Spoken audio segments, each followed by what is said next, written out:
মজনু যে ছিলেন, নাম শুনেছেন তো মজনু, ওনার নাম কিন্তু হযরত কায়েস রাহমাতুল্লাহ আলাইহি।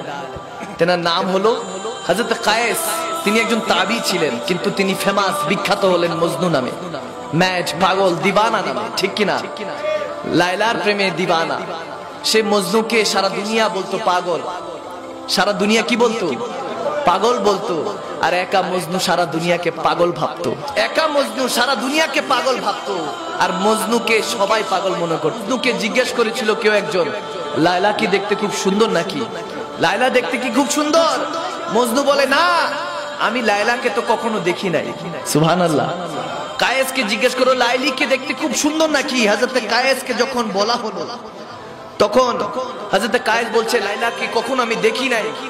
তখন ওই ব্যক্তি বলতেছে, আপনি লায়লাকে দেখেন নাই, কিন্তু আপনি লায়লার প্রেমে তো আপনি বদনাম। আপনাকে সারা দুনিয়া মজনু নামে ডেকে বেড়ায়, আপনি লায়লাকে দেখেনই নাই। না দেখে কিভাবে এত ভালোবাসেন? শুনুন বান্দা, আপনি বলছেন না দেখে কেমনে এত ভালোবাসি? আপনি কি আল্লাহকে দেখেন? সুবহানাল্লাহ। আপনি কি নবীকে দেখেন? বলে না। তাহলে ভালো কেমনে বাসেন? বলে শুনে শুধু ভালোবাসি যে আমার কামলিওয়ালা নবী আল্লাহর ইশকে দিওয়ানা ছিলেন। এই কথা শুনে আমি আমার নবীকে ভালোবাসি, যিনি আমাকে রহমান দিয়ে গিয়েছেন, কোরআন দিয়েছেন, সবকিছু দিয়েছেন, সেই নবীকে ভালোবাসি। তখন সে হযরতে কায়েস, যিনি মজনু ছিলেন, তিনি তখন বললেন, আমি লায়লাকে এজন্য ভালোবাসি যখন থেকে শুনেছি লায়লাও আমার নবীকে ভালোবাসে। সুবহানাল্লাহ বলুন।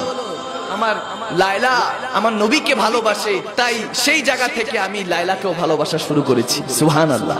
তো না দেখে লায়লাকে ভালোবেসেছেন হযরত কায়েস, যিনি পরবর্তীতে দেখা গেছে তেনার নাম মজনু হয়েছে। সুবহানাল্লাহ। একজন আরেকজনের প্রেমে ফানা হই, একজন আরেকজনের প্রেমে ফানা হয়ে আসুন প্রেম দিয়ে আবার বিশ্বকে জয় করি, ঠিক কিনা?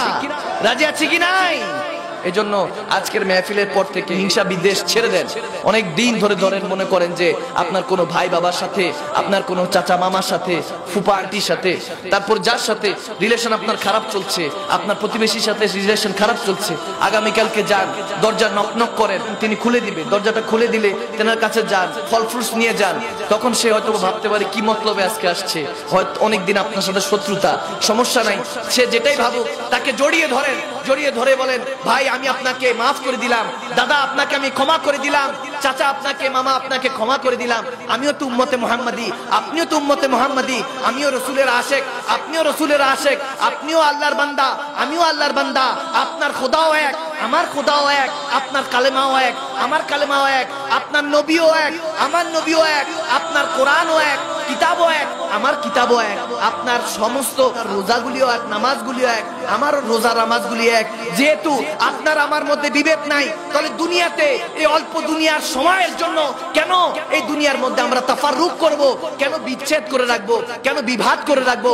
আসেন সেই ভাই বাবাদেরকে জড়িয়ে ধরে বলুন, আপনাকে আমি ক্ষমা করে দিয়েছি, আপনিও ক্ষমা করে দেন। চোখের পানি ছেড়ে দুজন মিলে কাঁদতে থাকুন। ক্ষমা করে যদি দেন, মহব্বতটা দুজনের মধ্যে বাড়িয়ে দিবেন কে?